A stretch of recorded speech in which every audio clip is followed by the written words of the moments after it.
یوسف خان نے اسے گلے لگایا تو وہ یہ خبر اپنی بہن کو سنانے کی خاطر باہر دوڑ گیا۔ یہ ایسی عجیب باتیں کیوں کر رہے ہیں لوگ؟ مدیحہ حیران بھی تھی اور پریشان بھی۔ ارے چھوڑو، لوگ تو باتیں کرتے ہیں، ہم ان کی باتوں کے پیچھے خود کو کیوں ہلکان کریں؟ پیکنگ شروع کر دو۔ وہ تو میں کر لوں گی، آپ نے کام کی ذمہ داری کس کو دی ہے؟ شبیر ہے نا، سب سنبھال لے گا، وہ لاپرواہی سے بولے۔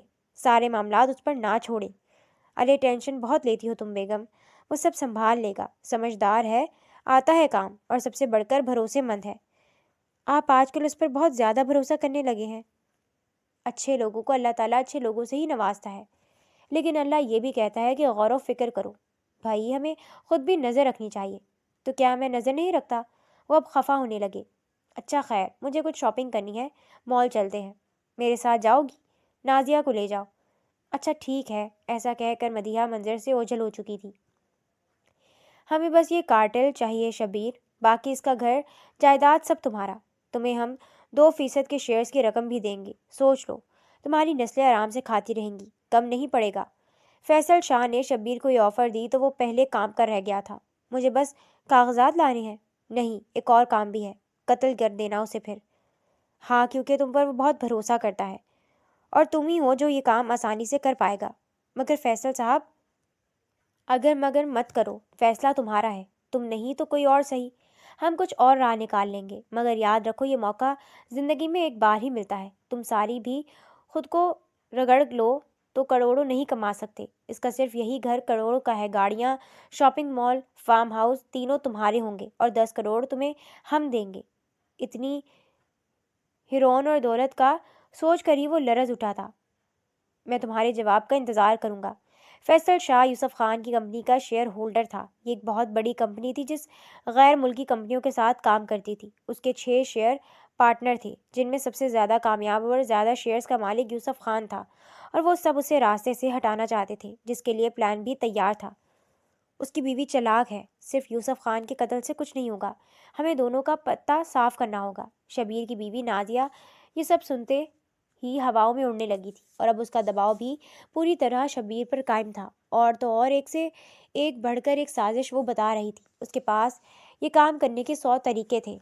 ہم کب تک ترس ترس کر جئیں گے؟ ہزاروں خواہشیں ایسی ہیں کہ تمہیں بتاتی تک نہیں ہوں مجھے معلوم ہے کہ میں کیسے فہد اور عفاف کے ساتھ ساتھ اس گھر کا چکر سنبھالتی ہوں۔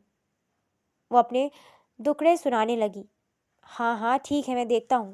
نہیں، زیادہ وقت نہیں ہے شبیر، وہ لوگ امریکہ جا رہے ہیں، پیچھے تم فائلوں کا کام ختم کرو، اور وہ جیسے 15 دن بعد واپس آئیں گے ہم اپنا کام شروع کر دیں گے۔ ٹھیک ہے۔ شبیر حامی بھر چکا تھا۔ نازیہ کی آنکھیں یکدم چمکنے لگی تھیں۔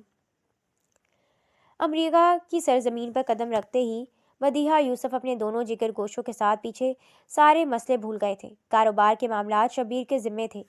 شبیر ایک ذہین اور سمجھدار سیکرٹری تھا، جو نہ صرف سیکرٹری تھا بلکہ اس کی پہنچ تقریباً تمام ماتحتوں پر تھی۔ وہ مینیجر کے کام تک بھی خود سنبھال لیتا، اس کے لیے کچھ بھی ناممکن نہ تھا۔ تبھی بہت کم وقت میں اس کی تنخواہ بھی بڑھ گئی تھی اور حیثیت بھی، مگر مالک اور نوکر کا رشتہ جہاں ان کے بیچ قائم تھا، وہیں نازیہ بھی وہ ٹھاٹھ اور لگژری لائف دیکھ دل ہی دل میں ان امیر مالکوں سے حسد کرنے لگی تھی۔ اس کے ذہن میں ہمیشہ ایسے پلانز چلتے رہتے تھے جس سے وہ بھی ان کے جتنی امیر ہو سکتی، گو کہ شبیر کی تنخواہ اتنی بھی کم نہ تھی کہ گھر کے خرچ اور ضرورتیں پوری نہ ہوتی ہوں۔ بہت سو سے اچھا کھا اور پہن رہے تھے، اچھے اسکول میں بچے پڑھتے تھے، مگر لالچ ایسا کنواں ہے جو کبھی بھی نہیں بھرتا، اس میں کتنا ڈالتے جاؤ اتنا پھیلتا جاتا ہے، اور وہ دونوں بھی اس لالچ کے جال میں پھنس چکے تھے، جبکہ یوسف اور مدیحہ کے وہم و گمان میں بھی نہیں تھا کہ پیسے اور دولت کی لالچ میں کچھ لوگ ان کی چھوٹی سی جنت اجاڑنے کے در پر تھے۔ اگلی دفعہ لندن جائیں گے، مدیحہ نے کہا۔ بالکل، اگلی دفعہ بھی جہاں تم کہو میری جان۔ ہماری شادی کو 11 سال ہو گئے، مسکرا رہی تھی، اور مجھے لگتا ہے جیسے کل کی بات ہو۔ ہم ملے، محبت ہوئی، وہ گھومنا پھرنا، پھر خواب دیکھنا، پھر شادی ہوئی۔ کیا آپ کو لگتا ہے کہ وقت جلدی گزر گیا؟ تمہارے ساتھ واقعی وقت بہت جلدی گزر گیا، اور بہت خوبصورت۔ ہمیشہ ایسے ہی زندگی چاہتا تھا میں، حسین اور خوبصورت۔ کاش ہمیشہ ہم ایسے ہی ساتھ رہیں۔ یوسف خان مدیحہ کا ہاتھ تھامے کہہ رہا تھا۔ مدیحہ خوشی سے مسکراتے ہوئے اسے دیکھ رہی تھی۔ شبیر احمد کو یوسف خان کے گھر کی تمام کنجیاں معلوم تھیں، اور وہ ان دنوں بہانوں سے وہاں بار بار آ رہا تھا۔ یوسف خان کی غیر موجودگی میں اس کے ذاتی لاکرز کو وہ کئی دفعہ کھول کر جا چکا تھا۔ اس کا یوں آنا جانا کسی کے لیے بھی شک کا باعث نہیں تھا، کیونکہ وہ اکثر ہی وہاں پایا جاتا تھا۔ یوسف ہر کام کے لیے اسے ہی بلاتا تھا، اور پیشہ ور زندگی کے علاوہ بھی بہت سے معاملات میں وہ یوسف خان کے ساتھ رہتا تھا، اور یوں وہ یوسف خان کی واپسی سے قبل سارا کام کر چکا تھا۔ اس نے اسی لالچ میں اس گھر کے ایک اہم ملازم کو اپنے ساتھ ملا لیا تھا، جو اس سارے معاملے میں ہر پل اس کے ساتھ رہا۔ جس دن یوسف خان واپس آیا، اس کے اگلے دن ہی وہ دونوں یوسف خان کے گھر چلے آئے۔ بہت ہی یاد کرتے رہے یہ یوسف صاحب کو۔ ارے تو کال کر لیتے۔ یوسف خان ہنس دیا۔ شبیر یکدم بوکھلایا تھا۔ کیسے کرتے؟ میں نے کرنے ہی نہیں دی۔ بھائی میں نے کہا آپ تو گئے ہوئے ہیں چھٹیوں پر، پھر کیوں چھٹیوں میں آپ کو تنگ کرنا؟ نازیہ ہنس کر بولی۔ ارے یوسف خان نازیہ کی بات پر ہنس دیا تھا۔ بچے کہاں ہیں؟ بچے تو تھکن سے نیند لے رہے ہیں، مدیحہ مسکراتے ہوئے نازیہ سے کہہ رہی تھی۔ اور شبیر کا حال احوال دو۔ وہ شبیر احمد کی طرف دیکھ کر بولے تو وہ مسکرا دیا۔ سب کچھ بہت اچھے سے سنبھال لیا سر، کوئی مشکل نہیں ہوئی۔ اچھا چلو اسٹڈی میں پھر کچھ کام کی تفصیلات لے لیں گے۔ بالکل ٹھیک، جیسا آپ کہیں سر۔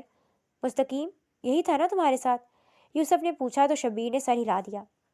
ہاں یہی تھا، مگر اس نے عملے کو چھٹی دی ہوئی ہے۔ میں تو کہہ رہا تھا آپ اتوار سے پہلے آ جائیں گے، مشکل ہوگی، مگر صفائی وغیرہ کروا لی تھی، کل تک آ جائے گا گھر کا عملہ بھی۔ ہاں اس کی کوئی ٹینشن نہیں۔ وہ دونوں اٹھ کر اسٹڈی کی طرف چلے گئے، جبکہ مدیحہ اور نازیہ بیٹھی باتیں کرتی رہیں۔ کیا کہتی ہیں مدیحہ صاحبہ، ایک کپ چائے ہو جائے؟ ہاں آپ کیوں، میں بنا لوں گی۔ میں جانتی ہوں خانسامہ بھی چھٹی پر ہے، تو آپ بناتی اچھی تھوڑی لگیں گی جب تک میں تم لوگوں کے تحفے الگ کرتی ہوں۔ ارے آپ ہمارے لیے تحفے لائی ہیں؟ وہ ایک دم شرمندہ نظر آنے لگی۔ اتنا تکلف کیوں کیا؟ تکلف کیوں، کافی دوستوں کے لیے لائی ہوں، تو ایسے آپ بھی میری دوست ہیں۔ آپ کی محبت ہے مدیحہ صاحبہ، وہ کہہ کر کچن کی طرف بڑھ گئی۔ نازیہ اٹھ کر کچن کی طرف آئی۔ چائے بناتے اس کے ہاتھ کانپ رہے تھے۔ بڑی مشکل سے چائے میں چینی وغیرہ ڈالی، پھر کپ میں چائے ڈالتے اس نے اپنے گریبان سے ایک پڑیا نکالی اور کپ میں ڈال کر ملا دی۔ اس کا دل بری طرح دھڑک رہا تھا۔ ہاتھوں کی کپ کپی پر قابو پاتے وہ ایک طرف بیٹھ گئی اور گہری سانسیں لیتے خود کو قابو میں کرنے لگی۔ ایک بات کہوں شبیر، مجھے پورا یقین تھا کہ تم سب سنبھال لو گے۔ وہ فائلیں دیکھتا کہہ رہا تھا۔ کوئی کام اس کی غیر موجودگی میں رکا نہیں تھا، بلکہ چلتا رہا تھا۔ وہ اس کا کام سے بہت خوش ہوا۔ یہ لو تمہارا تحفہ۔ وہ دراز سے سگار کا ایک قیمتی پیک نکال کر اس کو پکڑا رہا تھا۔ بہت شکریہ سر، وہ عاجزی سے کہہ رہا تھا۔ اچھا اسی بات پر ایک پیک تو بنا لو، وہ اسے کہنے لگی، اور یہی وہ پل تھا جس کو اس کا بے صبری سے انتظار تھا۔ جی سر۔ وہ اکثر کام کے دوران کبھی کبھی پی لیا کرتا تھا، اور اسے بنا کر دینے والا شبیر ہی ہوا کرتا تھا۔ شبیر اپنی جگہ سے اٹھ کر اسٹڈی کے اندر ہی ایک چھوٹے سے بار میں گیا۔ اس نے پیک بناتے جیب سے وہی پڑیا نکالی جو اس نے نازیہ کو دی تھی۔ پیک بناتے اس نے 2 چٹکی جتنا اس میں ملا دیا تھا، اور یوں وہ دونوں بیٹھ کر ساتھ ہی پینے لگے۔ وہ ادھر ادھر کی باتوں کے درمیان پی رہے تھے جب یوسف خان پورا گلاس ختم کر چکے تھے۔ کچھ لمحے اور گزرے تو اچانک ان کا چہرہ سرخ پڑنے لگا، دل کی دھڑکن تیز ہوئی، آنکھیں جلنے لگیں۔ ایسا لگ رہا تھا جیسے پورے بدن میں چھریوں سے اندر ہی اندر وار کیا جا رہا ہو۔ تم نے مجھے زہر دیا ہے؟ یوسف خان بے یقینی سے پھٹی نگاہیں لیے شبیر کو دیکھ رہے تھے۔ شبیر نے نگاہیں جھکا لی۔ وہ سینہ پکڑے اپنی جگہ سے اٹھنے کی کوشش کرنے لگا اور لڑکھڑاتا ہوا باہر کی طرف بھاگا، مگر اسٹڈی کا گیٹ پیچھے سے بند کر دیا گیا۔ کون ہے پیچھے؟ وہ خوفزدہ سی آواز میں شبیر سے پوچھنے لگا۔ کس نے تمہیں خریدا؟ وہ پلٹ کر لڑکھڑاتے قدموں سے شبیر کے پاس آتے اس کا گریبان پکڑنے کی کوشش کر رہا تھا۔ شبیر نے اپنا گریبان چھڑا لیا۔ کس نے تمہیں بھیجا؟ شبیر اسے دیکھتا رہا۔ فیصل شاہ۔ شبیر نے بتانے میں کوئی حرج محسوس نہ کی، کیونکہ وہ جانتا تھا سامنے کھڑا شخص چند لمحوں کا مہمان ہے، اور وہ نہیں جانتا تھا پیچھے کتابوں کے ریک کے برابر میں تنہائی کی دوست ننھی نمرا ساری باتیں سن رہی ہے۔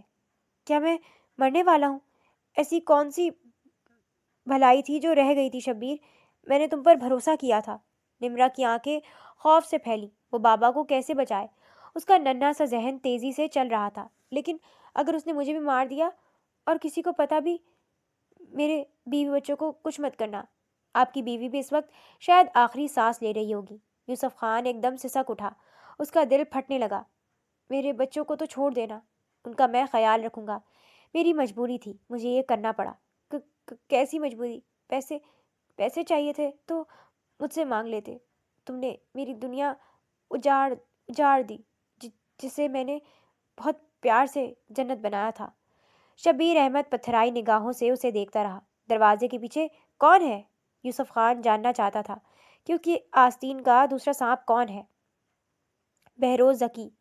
یوسف خان نے سختی سے آنکھیں میچ لیں۔ وہ جانتا تھا دوسرا یہی ہو سکتا تھا۔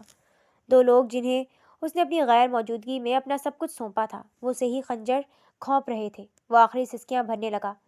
سسکیاں گہری اور اونچی تھیں۔ نمرا یک دم روتے منہ چھپائے پیچھے ہٹی اور اوپر سے ایک کتاب نیچے گری۔ شبیر اس آواز پر یک دم چوکنا ہوا اور اس طرف لپکا۔ پلیز مجھے مت مارے شبیر انکل۔ نمرا کی آواز پر یوسف خان کی بند ہوتی آنکھیں جھٹ سے کھلیں۔ منہ سے جھاگ نکل رہا تھا۔ تبھی باہر کا گیٹ کھلا۔ نمرا نے ہاتھ میں پکڑی اپنی کتاب ریک کے نیچے گھسیٹ دی۔ کیا کریں اس کا؟ نمرا کو شبیر نے پکڑ کر منہ پر ہاتھ کس دیا تھا۔ ہم پکڑے جائیں گے، ختم کر دو۔ اسی پل یوسف کی آواز آئی، میری بیٹی کو چھوڑ دو۔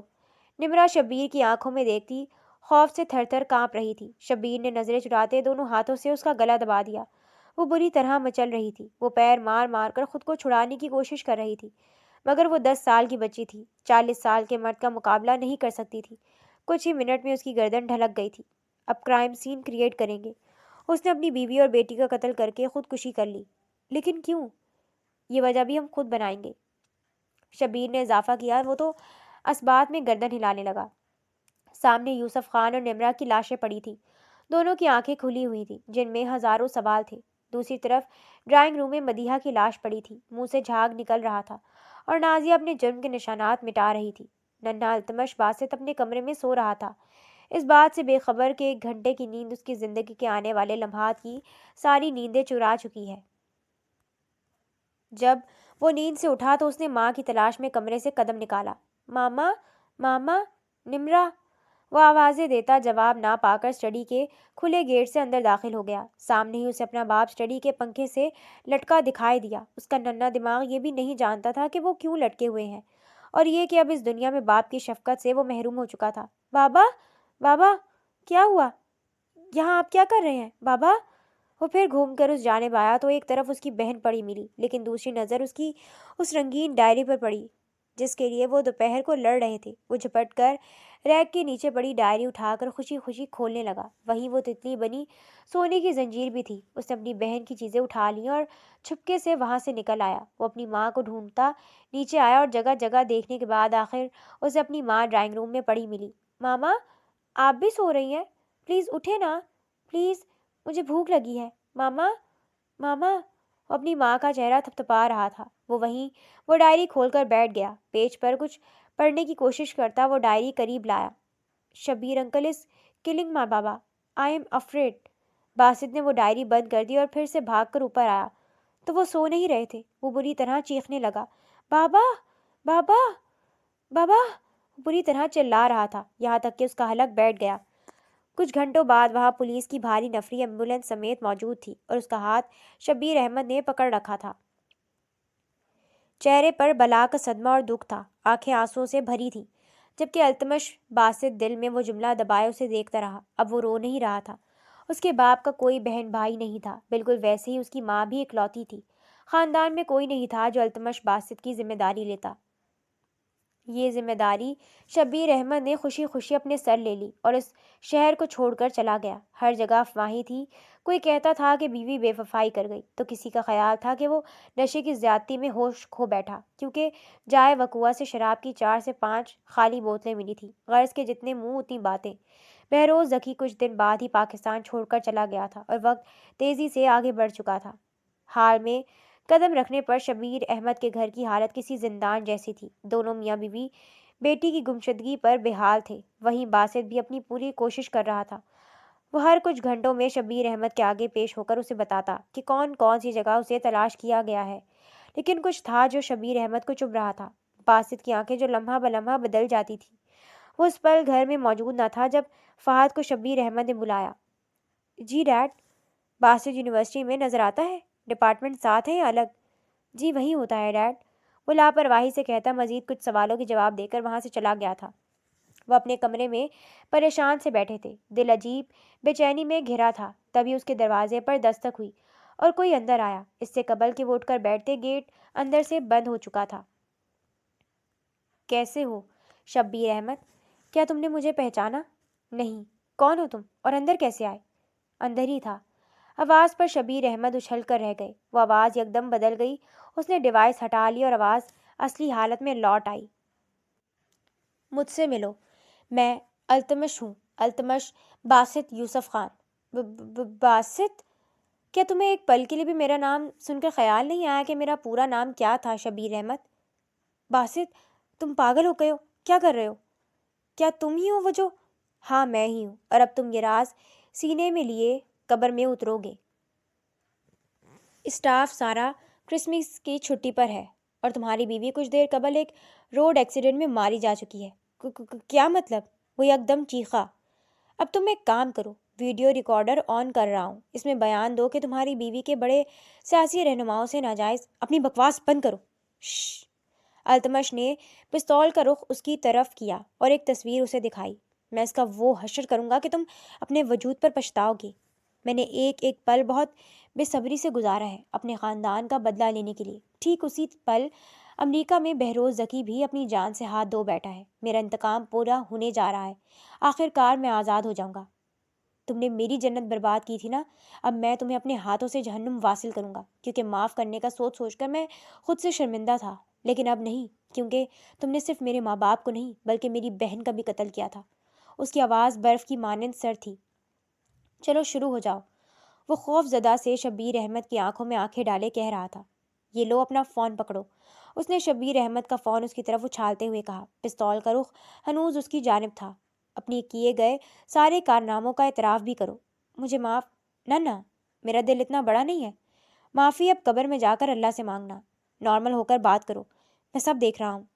میرا نام شبیر احمد ہے۔ وہ بولنا شروع ہوا۔ التمش باسط نفرت بھری آنکھوں سے اسے دیکھ رہا تھا۔ ان کا کہنا تھا کہ وہ اس خوف میں مزید زندہ نہیں رہ سکتے۔ انہیں اپنے کیے کا پچھتاوا بھی ساری عمر رہا اور وہ مزید سہن نہیں کر سکتے۔ ہم آپ کو بڑی خبر سے آگاہ کر رہے ہیں۔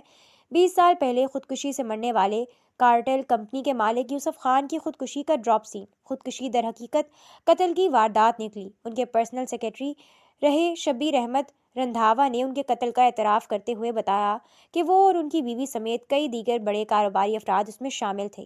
ان میں شامل دیگر میں کچھ ہفتے پہلے قتل ہوئے فیصل شاہ بھی شامل تھے۔ مزید تحقیقات جاری ہیں۔ ہم آپ کو پل پل باخبر رکھیں گے۔ ہمارے ساتھ رہیے۔ نیوز کاسٹر تیز تیز کہہ رہی تھی۔ میتوں کے سرہانے باسط فہد کو سنبھالے ہوئے تھا۔ اس کی آنکھوں میں ایک اطمینان سا چھپا تھا۔ اسے گاڑی میں بٹھایا جا رہا تھا اور وہ حیران تھی کہ یہ کیسے ہوا۔ وہ اتنی آسانی سے اسے بغیر کسی مطالبے کے کیسے چھوڑ رہے ہیں۔ اس کا دل بے چین بھی تھا اور خوش بھی تھی، لیکن یہ خوشی زیادہ دیر تک نہ رہ سکی۔ وہ گاڑی اسے سوسائٹی کے باہر چھوڑ کر جا چکی تھی اور اس کا بند فون اسے پکڑا دیا گیا۔ اس نے تیزی سے فون کھولتے باسط کا نمبر ملایا تھا۔ فون فوراً اٹھا لیا گیا۔ کہاں ہو تم؟ اس کی آواز میں ٹھہراؤ تھا۔ میں یہاں روز پارلر کے پاس۔ وہ کچھ کہتی فون بند کر دیا گیا۔ وہ یکدم ساکت رہ گئی۔ ایسے کیسے فون بھی بند کر دیا اور بات کی کیسے عجیب طریقے سے کر رہا تھا؟ ٹھیک ہے، اس کے منع کرنے کے باوجود بھی میں کچھ گئی، لیکن کیا اسے میرے کھو جانے پر اپنا غصہ قائم رکھنا ہے؟ وہ پیدل ہی گھر کی طرف چل دی۔ دل ہی دل میں ہزاروں احساسات اور سوالات تھے۔ تبھی سامنے سے باسط کی گاڑی آتی دکھائی دی۔ وہ یکدم ٹھہر گئی۔ 4 دن بعد اسے دیکھ دل میں عجیب سا احساس جاگا تھا، مگر وہ گاڑی سے اترا تو چہرہ اسپاٹ اور سرد تھا۔ وہ دوڑ کر اس کے سینے سے جا لگی۔ I missed you too۔ اس کا کندھا تھپتھپا کر ایک پل کو اس کی آنکھوں میں دیکھ کر اسے ساتھ لگائے گاڑی کی طرف لے جانے لگا۔ بجھے سے کیوں ہو؟ بات کیوں نہیں کر رہے؟ گھر میں سب ٹھیک ہے نا؟ ڈیڈ کا فون بند ہے، مام بھی فون نہیں اٹھا رہی۔ کیا مجھ سے ناراض ہو؟ نہیں، خود سے ناراض ہوں۔ کیوں؟ وہ حیران ہوئی، مگر اس نے کوئی جواب نہ دیا۔ گاڑی سٹارٹ ہوئی اور تیزی سے گھر کی طرف بڑھنے لگی، مگر گھر کے باہر کھڑی گاڑیوں کی قطار پر وہ بری طرح چونکی۔ یہ کیا ہے؟ میڈیا بھی وہیں تھا۔ دل میں انہونی کا احساس جاگا۔ وہ یکدم تیزی سے باہر بھاگی۔ مرکزی گیٹ میں قدم رکھنے کے بعد وہ آگے نہ بڑھ سکی۔ لان کے وسط میں 2 تابوت تھے۔ وہ وہیں چکر گرتی سے قبل ہی باسط نے اسے تھام لیا۔ دل ہی دل میں وہ اس سے شرمندہ تھا، لیکن کئی سال پہلے وہ یہ وعدہ اپنے مرحوم خاندان سے کر چکا تھا کہ وہ اپنا انتقام نہیں چھوڑے گا، چاہے اس کے لیے اسے کچھ بھی کرنا پڑے۔ پہلے وہ چاہتا تھا کہ افات کی غیر موجودگی میں سب ہو، تاکہ وہ یہ سب نہ دیکھے، لیکن پھر اس نے سوچا کہ اسے اپنے ماں باپ کا آخری دیدار کرنا چاہیے، تو اس نے اپنے لوگوں کو حکم دے کر اسے آزاد کر دیا، اور اب وہ ہوش میں آنے کے بعد ایک ایک تابوت سے لپٹ کر بری طرح سے رو دی۔ باسط اس کے سرہانے سر جھکائے کھڑا تھا۔ اس کے دل میں کوئی ملال نہیں تھا سوائے اس دکھ کے جو عفاف کو ملا۔ وہ اسے عزیز تھی، اس دنیا میں سب سے زیادہ عزیز تر، جس کی آنکھوں میں وہ ایک آنسو بھی نہیں دیکھنا چاہتا تھا۔ لیکن یہ پل کبھی نہ کبھی آنے ہی تھے۔ اسے اپنے خاندان کے خون کا حق ادا کرنا تھا، اور اب اسے کوئی غم نہیں تھا۔ اس کے دل کا پہاڑ جتنا بوجھ اتر چکا تھا۔ اس نے اتنے سال اپنے ماں باپ کے قاتلوں کے ساتھ کیسے ایک چھت تلے گزارے تھے، صرف وہی جانتا تھا۔ کئی بار وہ صرف عفاف کی خاطر انہیں معافی دینے کو تیار ہو جاتا، مگر ہر بار وہ پلٹ کر اس باب کو کھول لیتا، اور ہر بار دیکھنے پر ایک نیا انکشاف ہوتا، ہر سرے پر ایک نیا دشمن ملتا، اور یوں وقت کے ساتھ ساتھ اس کا جنون بڑھتا گیا، اور آخر کار چند مہینوں پہلے اس نے پوری تیاری کے ساتھ میدان میں اترنے کا فیصلہ کیا، اور ہر قدم پھونک پھونک کر رکھا۔ اب افواہیں جتنی بھی پھیل جاتی، کوئی ثبوت نہیں تھا کہ یہ قتل تھا یا خودکشی، بالکل اسی طرح جیسے 20 سال قبل کوئی ثبوت نہیں کر پایا تھا کہ یوسف خان کا قتل ہوا تھا۔ کہانی یقین نہ کرنے والی تھی، مگر دھیرے دھیرے لوگ اس بات کو مان چکے تھے، اور اب اتنے سال بعد وہی کہانی دہرائی گئی تھی، بالکل اسی انداز میں۔ آج کے دن سویم تھا۔ فہد قدرے سنبھلا ہوا تھا، مگر عفاف نڈھال تھی۔ گھر میں ان تینوں کے سوا کوئی بھی نہیں تھا۔ خاندان میں کبھی کسی کو اتنی اہمیت ہی نہیں دی تھی کہ کوئی ان کی اوقات کے بعد ان کے بچوں کا خیال کرتا، ان کے لیے کچھ دن ٹھہر جاتا۔ تیسرے دن بھی قریب کے صرف چند ہی لوگ آئے تھے، باقی تمام کاروباری لوگ تھے جو تعزیت کے بعد واپس چلے گئے تھے۔ زوبیہ ابھی تک بے یقین تھی، اسے کچھ بھی سمجھ نہیں آ رہا تھا۔ اس کے لیے ایک بھیانک خواب تھا جو حقیقت کا روپ دھارے اس کے سامنے آ گیا تھا، اور وہ اب اس سے نظریں بھی نہیں چرا سکتی تھی۔ تم مجھے ڈھونڈنے کیوں نہیں آیا باسط؟ باسط بس اس کی آنکھوں میں دیکھتا رہ گیا، کچھ بھی نہ بولا۔ اس کے پاس کہنے کو کچھ بھی نہیں تھا۔ اس کے پاس سارے پلان صرف اپنے انتقام تک تھے۔ انتقام کے بعد کیا کرنا ہے وہ کچھ نہیں جانتا تھا، اور اب وہ اسی طرح الجھا اور بے چین سا بیٹھا تھا۔ عفاف سے نظریں ملانا اس کے لیے فی الحال سب سے مشکل کام تھا۔ بولو، تم مجھے ڈھونڈنے کیوں نہیں آئے؟ میں خود بچا لیتی موم ڈیڈ کو۔ اور وہ قتل جو آپ کے ڈیڈ نے کیے تھے؟ میرے پاس اس کی کوئی جسٹیفیکیشن نہیں ہے، لیکن میں انہیں زندہ دیکھنا چاہتی ہوں، کچھ سوال کرنا چاہتی ہوں۔ کیسے سوال؟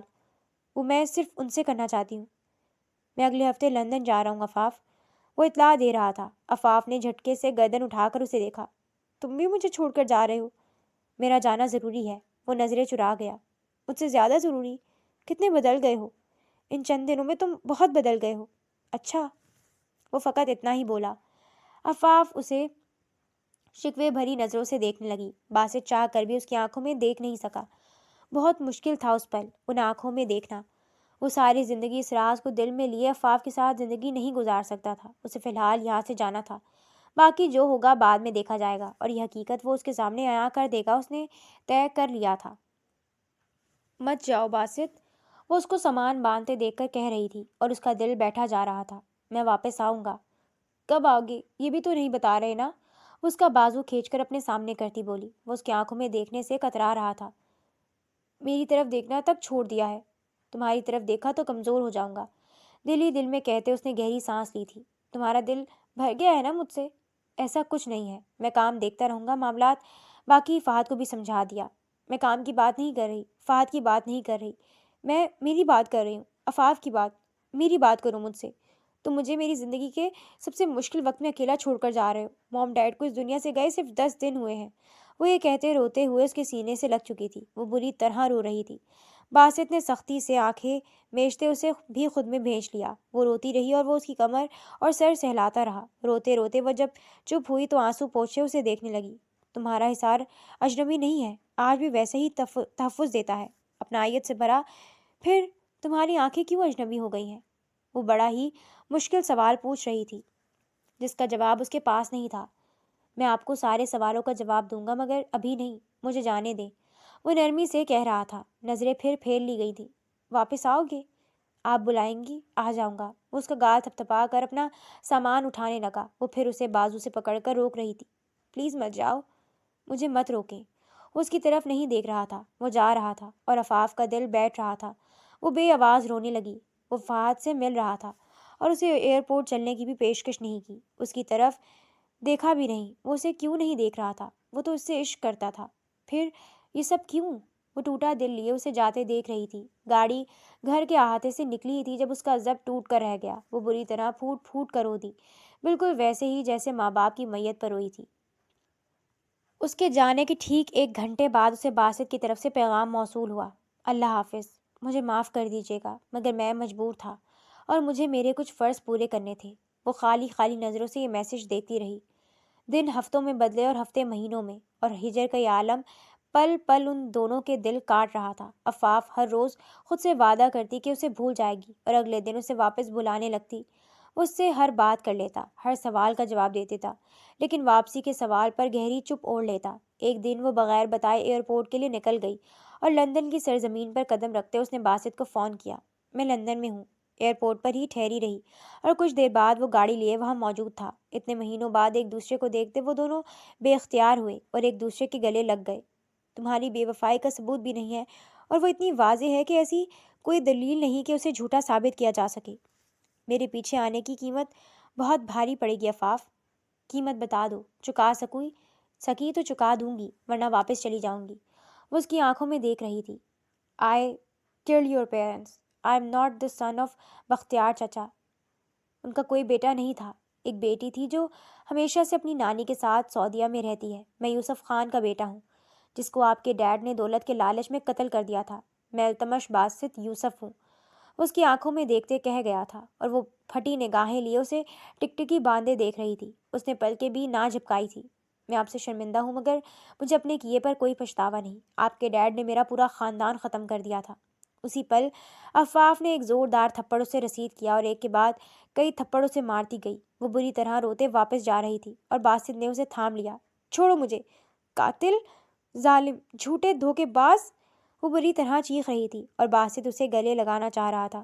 وہ مسلسل خود کو چھڑا رہی تھی۔ کافی تگ و دو کے بعد وہ آخر اس کے حصار میں نڈھال ہو کر بے دم ہوئی تھی۔ اس کی سسکیاں جاری تھیں: میں تمہیں کبھی معاف نہیں کروں گی، تم ایک بہت دھوکے باز انسان ہو۔ وہ مسلسل یہی جملہ دہرا رہی تھی اور روتی جا رہی تھی۔ باسط آنکھیں بند کیے اس کی بے ترتیب دھڑکنیں سنتا رہا۔ 2 سال بعد یہ منظر ایک لگژری ہوٹل کا تھا جہاں ان کا نکاح منعقد کیا گیا تھا۔ بہت سی الجھی ادھوری ملاقاتیں، لڑائیاں، معافی تلافی اور بحث و مباحثوں کے بعد وہ پھر لوٹ آئی تھی اپنی مرضی سے، کیونکہ وہ جانتی تھی اس کے پاس باسط کے علاوہ اور کچھ نہیں ہے، اور جو کچھ اس کے ماں باپ نے کیا تھا اس کی سزا انہیں کسی بھی طرح بھی تو ملتی تو ایسے ہی ہونا تھا۔ مگر اسے یہ بات قبول کرنے میں 2 سال لگ گئے تھے۔ وہ بہت کوشش کے بعد جا کر اسے معاف کر پائی تھی، بہت کوشش کے بعد اب دوبارہ سے اس کی آنکھوں میں دیکھ پاتی تھی اور وہ محبت محسوس کر پاتی تھی۔